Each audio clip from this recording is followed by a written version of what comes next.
So I thought now I'd, kind of pick my parsley since it's getting quite a bit high.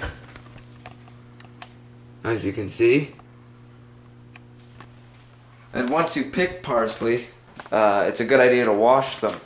And the way you wash them is you can just get a strainer, which happens to be in here. One of those things. And of course just strain it out. Put the parsley in there, put running water, just shake it vigorously. Once you got the parsley nice and dry, you would line a baking sheet. And it doesn't really have to be a baking sheet, it can be any type of sheet, it can be round, square, or like one of those, or anything basically. Very simply, just line it with aluminum foil, because you don't want to contaminate your parsley, and you're done. You can just leave it sit on the stove like that, or you can put it in the stove and turn your light on.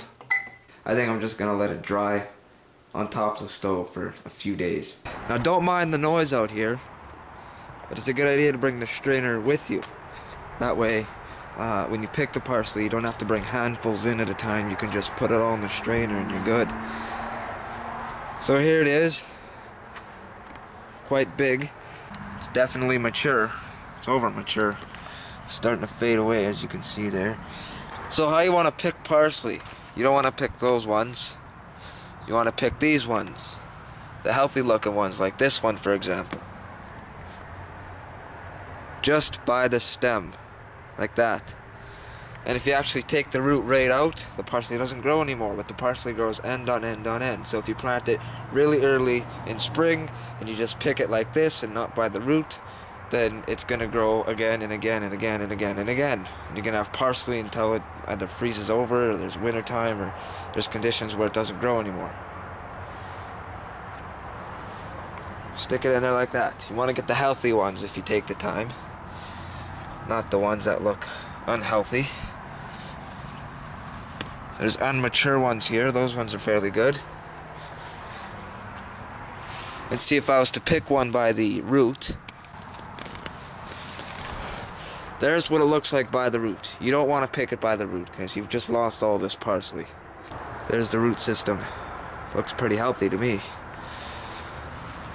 Just gonna, chop it off about halfway. And you just go through and pick and pick and pick. You can just basically grab an area, yank up vigorously, and you got lots of parsley.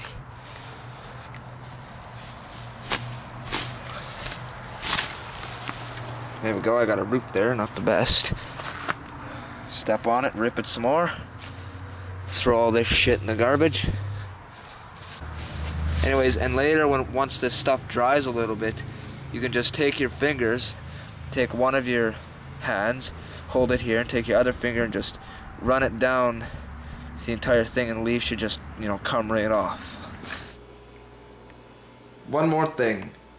When you're putting the tin foil, or aluminum foil, or aluminium foil, whatever you like to call it where you live, you always want to put it the shiny side facing up. Because the shiny side reflects heat, and if you were to put it dull side, then the heat would just penetrate through the top, and it's not really going to do anything to the bottom of the parsley, and that's going to reduce the curing time, or whatever you like to call it, drying time. So shiny side up so that he can penetrate and somewhat retaliate back up onto the bottom of the parsley, or reflect back up. There, we're done washing it now. Next, you just want to dump it right on there. It's also a good idea if you have tap water, use that, not salt water.